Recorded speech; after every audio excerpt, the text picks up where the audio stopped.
Bonjour, bonsoir, fais coucou à la caméra, c'est clairement mon esclave sexuel.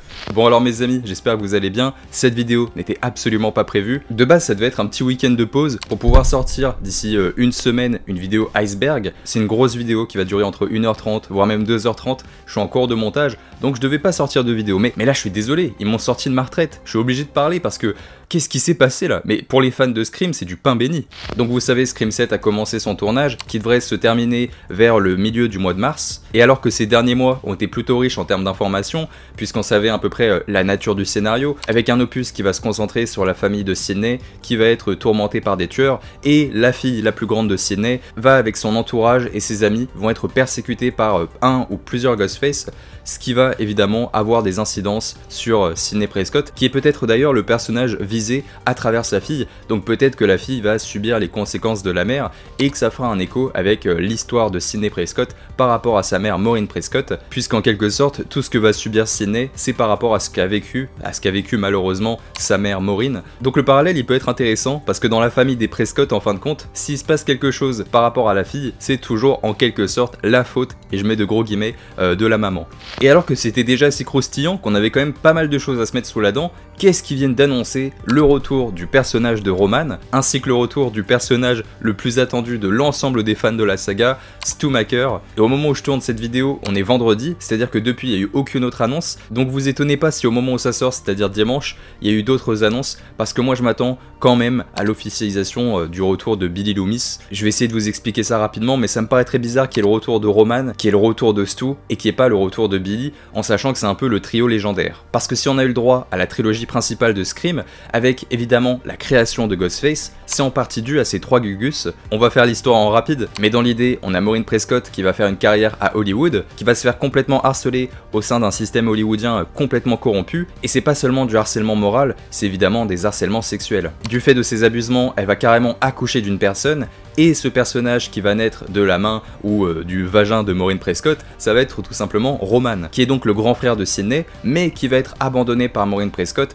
parce que au vu de ce qu'elle a traversé, surtout que c'est sûrement un enfant qui n'est pas consenti, elle n'a pas su gérer, et c'est totalement normal parce que elle, ce qu'elle a connu, c'est encore pire que Sidney. Maureen Prescott va déménager à Woodsboro, où elle va mener une sorte de deuxième vie. Elle ne parlera jamais à ses proches de ce qu'elle a traversé, et c'est là que son premier fils, qui a bien grandi depuis, Roman, tape à la porte parce qu'il a bien envie de savoir qui c'est sa véritable mère. Encore une fois, ça va lui rappeler le passé, elle va l'envoyer chier, ce qui fait qu'il va complètement péter un plomb et il va commencer à l'espionner pour trouver son point faible. Le point faible de la mère de Sidney, c'est que c'est quand même une grosse coquine, mais si c'est une coquine, c'est parce qu'il y a des hommes qui sont de plus gros cochons encore, notamment le père de Billy Loomis, qui va avoir une sorte de liaison cachée avec la mère de Sidney, ce qui va provoquer le départ de la mère de Billy, et donc ça va faire péter un plomb à Billy Loomis, qui va être manipulé par Roman. Roman va lui dire: tu devrais porter ce masque, tu devrais mettre ce costume pour aller tuer Maureen Prescott parce que c'est de sa faute si ta mère est partie. Roman va également lui faire comprendre qu'il devrait avoir une sorte de complice pour, comme ça, si Billy se fait choper, s'il y a une sorte de problème, et bah c'est son complice qui prend, et il faut quelqu'un qui est un peu bête et méchant, évidemment Stu Macher. Donc l'origine de la création de Ghostface, c'est Roman qui a un peu tout manigancé pour aboutir à son funeste objectif, tuer Maureen Prescott, et il va réussir, ce qui fait que si Sidney a vécu tous ces traumatismes, si elle va parcourir pendant la trilogie principale, aussi dans Scream 4, parce que dans Scream 4 c'est sa cousine, et sa cousine est jalouse, donc en fait tous les événements des films principaux Scream, où il y a Sidney Prescott dedans, en dehors du 5 et 6, mais bref, on s'en fout un peu de cela pour le moment, et bah tout ça c'est la faute du frère de Sidney Prescott, Roman. Roman est à l'origine de la création de Ghostface, accompagné évidemment de Billy et de Stu. Donc là on a vraiment notre trio légendaire qui vont engendrer l'ensemble des films principaux et qui vont engendrer malheureusement et qui vont surtout abîmer le vécu qu'aurait potentiellement pu avoir Sidney Prescott. Et donc là on pourrait se demander, mais à quoi ça sert de les faire revenir, notamment Roman et Stu, même si je pense encore une fois que Billy va peut-être être annoncé, peut-être que je me trompe, mais ça me paraît quand même bizarre. Pourquoi faire revenir seulement Stu et Roman, les acteurs en tout cas, si c'est pour pas avoir Billy, en sachant que Billy était le premier concerné. Que Billy soit là ou non, dans tous les cas, si on a Roman et Stu, vu qu'ils sont décédés dans la saga Scream, pour moi c'est forcément une scène de flashback. Et une scène de flashback, même si je sais que pour ceux qui ont vu la série Lost, c'est quand même compliqué d'avoir des flashbacks. Pour ceux qui ont grandi dans les années 2000, dès qu'on entend le mot flashback, on a comme un sursaut, tellement qu'on en a pris dans la gueule et tellement que ça a été un truc abusif dans le cinéma et les séries, surtout les séries, on va pas se mentir. Ça a été quelque chose d'absolument atroce. Mais les flashbacks bien utilisés peuvent vraiment apporter une sorte de nouvelle saveur dans un récit et notamment dans un film d'horreur comme Scream. Moi je pense sincèrement que c'est pour les ramener lors de séquences de flashback qui peuvent être utilisées de différentes manières, mais moi je vois bien Sidney Prescott qui a été une sorte de mère un peu mystérieuse, qui a pas forcément raconté à ses enfants ce qu'elle a traversé, et la plus grande fille, voyant qu'il y a le retour de Ghostface, va demander à sa mère mais explique-moi ce que t'as traversé, explique-moi ce que t'as vécu parce que je commence à en avoir marre, je suis en train de vivre la même chose, Ghostface est de retour, maman explique-moi ce que t'as traversé. Et je pense que ça peut être une bonne manière de faire rajeunir les acteurs avec les VFX et avec toute cette nouvelle technologie qui sont utilisées, notamment parce que ça a déjà été utilisé avec le personnage de Billy dans Scream 5 et Scream 6. Alors je sais pas si dans Scream 5 et 6 c'était du VFX, il me semble que c'était principalement du maquillage. Est-ce qu'il y avait un effet spécial qui était mis en place en dehors du maquillage? Je suis pas sûr, c'est à vérifier. De toute façon dans les commentaires je sais que vous avez donné la réponse parce que vous êtes de véritables monstres. Bref, dans tous les cas il faudra les rajeunir parce que nous on sait comment ils ont vieilli. On sait qu'ils ont vieilli les acteurs parce qu'on les a connus et qu'on parle des acteurs. Mais dans l'univers de Scream, ils peuvent pas deviner que les acteurs soient devenus comme ça au fur et à mesure puisqu'ils sont morts extrêmement jeunes. Ça créerait une sorte de faux raccord dans l'univers, donc évidemment qu'ils sont obligés de les rajeunir, encore une fois dans cette hypothèse de flashback. Alors encore une fois ce n'est qu'une hypothèse, mais je vois bien Sidney qui raconte à sa fille ce qu'elle a traversé et qui raconte donc l'origine de Ghostface, comment son grand frère, Roman, a manipulé Billy et Stu, et comment il a réussi à aboutir à toute cette malédiction qui va entourer la famille des Prescott, avec évidemment la mort de sa mère, ce qui va engendrer tous les événements que va connaître Sidney dans l'ensemble des opus principaux. Donc je vois bien une séquence de flashback où l'on verrait ça, où on verrait pour la première fois comment Roman a agi avec Billy et notamment avec Stu, et qu'on assiste véritablement au meurtre de la mère de Sidney. Tu vois que ça serait peut-être même la séquence d'intro du film. Alors évidemment, encore une fois, c'est une sorte de fantasme, mais on verrait de nos propres yeux la façon dont la mère de Sidney a été assassinée par Billy et Stu. Et à la limite, même si l'acteur est pas confirmé, ils ont juste à faire en sorte que Billy soit sous le masque, qu'on entende juste sa voix, et que la seule personne qui enlève le masque, ça soit Stu avec cette technique de rajeunissement. C'est des possibilités, c'est des choses qui peuvent être mises en place. Et en plus, quand tu regardes l'acteur qui incarne Roman, au niveau du visage, il a pas trop changé. Tu le reconnais instantanément. Tu dois accepter en tant que spectateur qu'il a un peu vieilli, mais si tu lui rases la barbe et que tu fais avec ces techniques de maquillage qu'ils ont employées dans Scream 5 et dans Scream 6, ça peut être crédible, ça peut vraiment fonctionner. Parce qu'encore une fois, par rapport à ce qui est confirmé, je ne vois pas ce qu'ils peuvent faire d'autre qu'un flashback. Alors j'ai vu qu'il y en avait pas mal qui théorisaient sur l'utilisation des intelligences artificielles, puisqu'on sait que la franchise Scream à chaque fois est méta, elle aime bien parler des films d'horreur, elle aime bien parler aussi de la situation actuelle dans le cinéma. Scream 1 parle de l'impact des films d'horreur sur les individus, Scream 2 parle de la difficulté à faire une suite à un chef-d'œuvre, Scream 3 parle du système hollywoodien qui est complètement corrompu, Scream 4 ça parle des reboots et ainsi de suite. Et c'est vrai que ce qui fait débat actuellement dans le système hollywoodien, c'est l'utilisation des intelligences artificielles, notamment pour les effets spéciaux, pour remplacer des personnes qui de base travaillent sur les VFX avec des cartes graphiques boostées aux stéroïdes, mais aussi pour l'utilisation de génériques, mais aussi pour l'utilisation des voix. Je sais pas si vous avez vu, mais là même en France, on est impacté par l'intelligence artificielle. Le doubleur officiel de Stallone étant mort, ils ont doublé Stallone en version française avec une intelligence artificielle qui essaie de reproduire la voix de Stallone qu'on a connue depuis notre enfance. Et le résultat est absolument atroce. Si tu touches ne serait-ce qu'à une pièce de cette putain de caisse, ton gosse et toi, vous allez le payer cher. La perceuse. Et en plus de ça, on a Kevin Williamson qui est aux commandes, qui est donc le réalisateur, et lui qui a écrit le scénario de Scream 1 et Scream 2, et il avait écrit aussi une débauche de Scream 3 il me semble. C'est quelqu'un qui a toujours écrit en rapport avec quelque chose qui était méta, en rapport avec les films d'horreur, ou alors en rapport avec le cinéma, mais de manière générale. Et donc dans certaines hypothèses des fans, on aurait tout simplement le retour de Roman et le retour de Stu à travers l'intelligence artificielle, avec un tueur qui s'amuserait à reproduire leur voix, ou alors à carrément enlever le masque pour qu'on verrait une sorte de visage, une sorte de deepfake. On aurait vraiment un tueur qui s'amuserait à se faire passer pour Roman ou pour Stu et qui essaierait de torturer psychologiquement Sidney. Mais je vais pas vous mentir, moi j'ai quand même du mal à y croire. Je comprends qu'on soit dans cette effervescence par rapport à l'intelligence artificielle et par rapport au fait que Scream a toujours été méta, mais de là à avoir ce scénario complet centré sur l'IA, alors qu'en plus de ça, on a eu des fuites depuis pas mal de temps, on aurait eu déjà quelques informations qui seraient mises en place par rapport à ça. Je pense que là, l'intérêt de ce retour, c'est vraiment de les utiliser par rapport à ce flashback. Ce scénario avec une intelligence artificielle, je le trouve tellement farfelu, et puis ça sert à quoi de faire revenir les acteurs alors que justement on aurait un tueur qui se ferait passer pour eux. Ils ont juste besoin d'avoir l'accord des acteurs et puis ils font une sorte de deepfake, et puis ça serait pour critiquer l'intelligence artificielle tout en utilisant l'intelligence artificielle. Ça n'aurait absolument aucun sens. Cette théorie je la trouve complètement folle, je trouve qu'elle est très intelligente dans la manière dont c'est pensé, c'est vraiment la théorie des fans ultimes, mais je trouve que ça n'a aucun sens et que c'est vraiment trop tiré par les cheveux. En tout cas c'est mon avis, c'est mon état d'esprit. Je pense qu'il faut rester sur une une idée simple, encore une fois, les flashbacks. L'intérêt de faire venir ces acteurs, c'est de les avoir le temps d'une scène. Ça se trouve, ça va durer 2 minutes, ça se trouve, ça va durer 5 minutes. Ça se trouve, encore une fois, on va voir les origines de Ghostface, la manière dont ils ont tué Maureen Prescott. Mais l'intérêt de mettre ça en avant, c'est de faire la promotion de Scream 7. Il faut bien garder ça à l'esprit. Quel est l'intérêt de nous gâcher la surprise, de nous dévoiler qu'il y aura Stu Macker, un retour qui était très attendu, ainsi que le retour de Roman, qui est un peu considéré par les fans comme le Ghostface le plus puissant, parce qu'il était tout seul, et parce qu'encore une fois, il est à l'origine de la création de Ghostface. Quel est l'intérêt de nous spoiler en quelque sorte en avance le fait qu'ils seront présents dans le film? Et bah c'est de nous appâter, de faire en sorte que les fans de Scream se déplacent obligatoirement en salle. Je suis en train de perdre ma voix. Parce que Scream 7 a mauvaise presse. Tout le monde sait que le scénario a été réécrit, qu'on devait avoir le réalisateur de Happy Birthday qui devait être derrière la caméra, qui voulait ramener Melissa Barrera, qui voulait ramener Jenna Ortega, enfin les personnages de Samantha et de Tara. Tout ça aurait dû donner un film différent, et par rapport au discours de Melissa Barrera sur la Palestine, et bah toute l'équipe a été en quelque sorte évincée, et ils ont reconstruit le projet avec des personnes qu'ils considèrent, en tout cas de confiance, je parle bien du studio, hein, évidemment, à savoir une bonne partie des acteurs originaux. Comme ça, en plus de ça, on se met les fans dans la poche. Déjà, le retour de Sidney, il était vraiment beaucoup attendu. On met en avant qu'il y a le retour de Gale, et comme Dewey n'est plus là, malheureusement, et il va profondément nous manquer, on ramène tout un tas de tueurs anciens qui sont profondément aimés par les fans dans des séances de flashback. Comme ça, ça fait la promotion du film, comme ça on s'assure encore plus que les fans seront présents, et avec toute la théorie qu'il y a, que ce soit sur les forums, que ce soit sur Reddit, que ce soit dans les vidéos, on en a même déjà parlé sur la chaîne,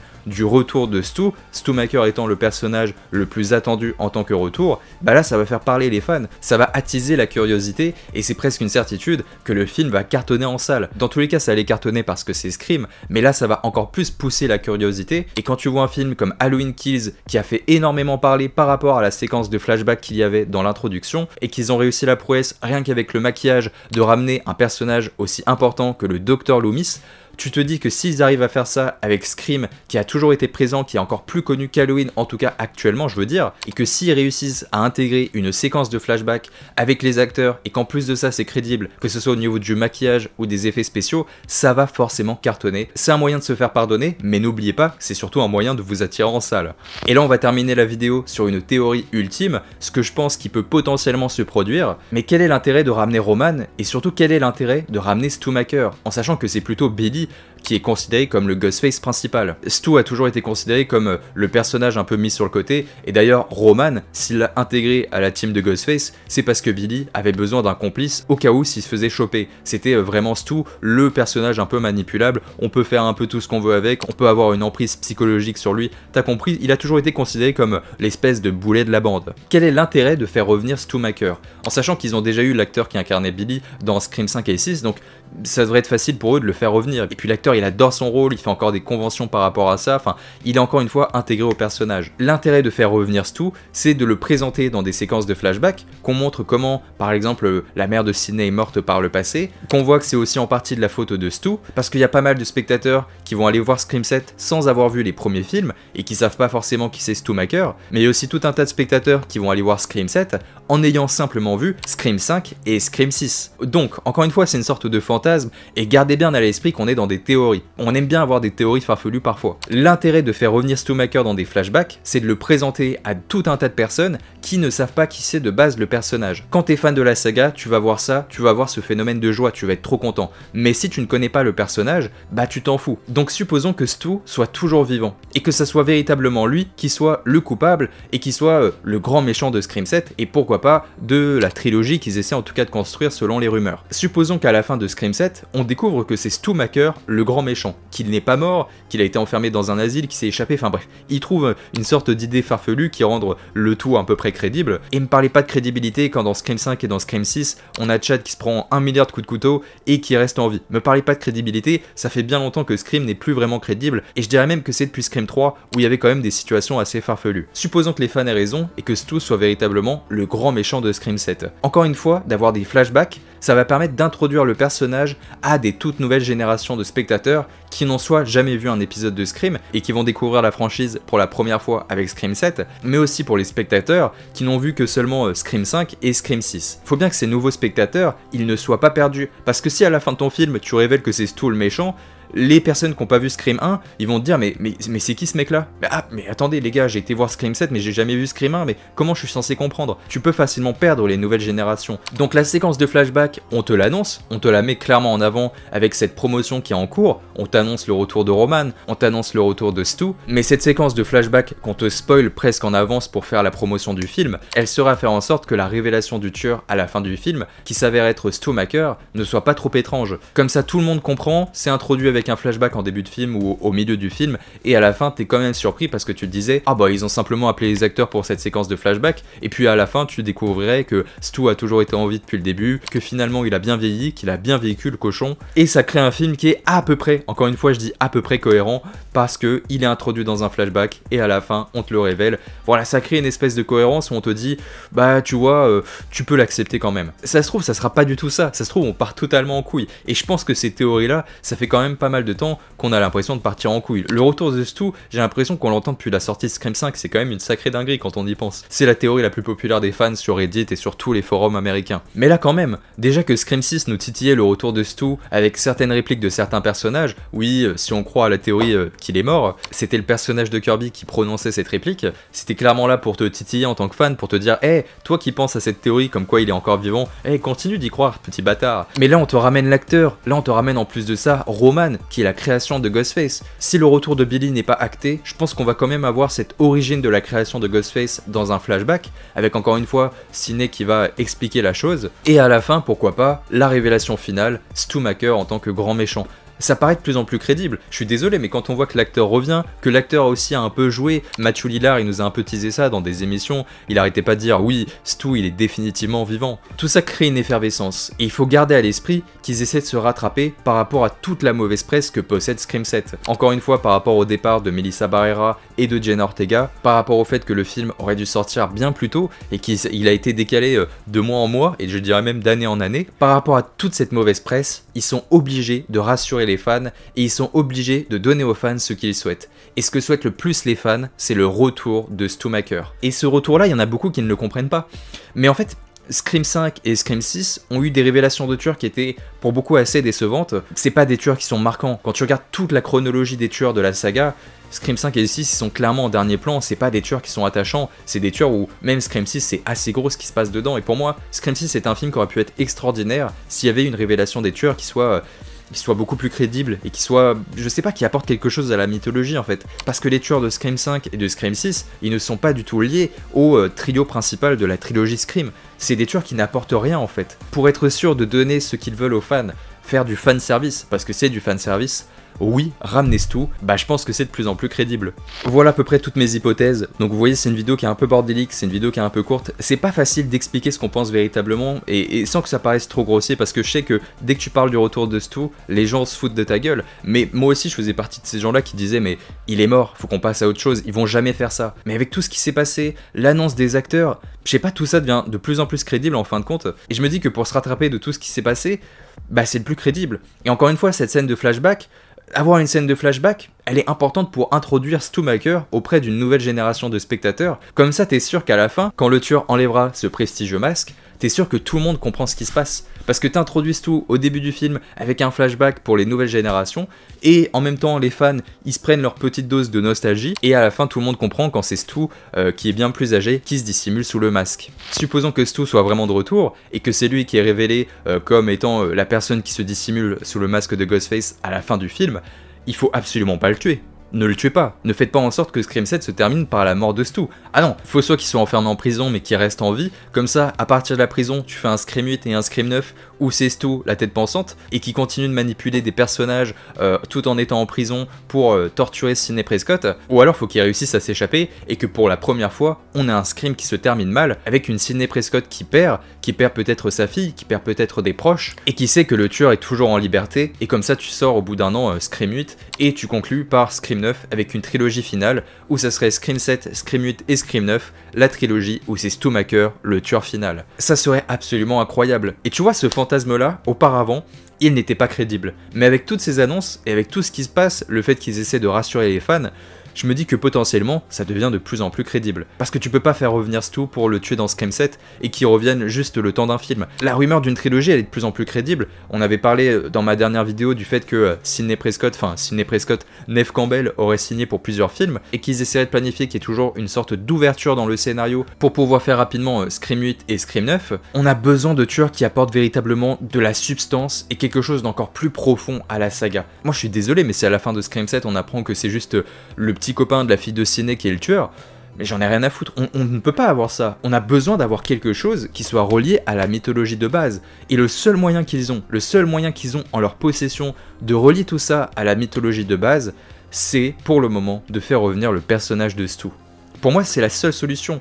Alors oui, ça va peut-être en décevoir certains.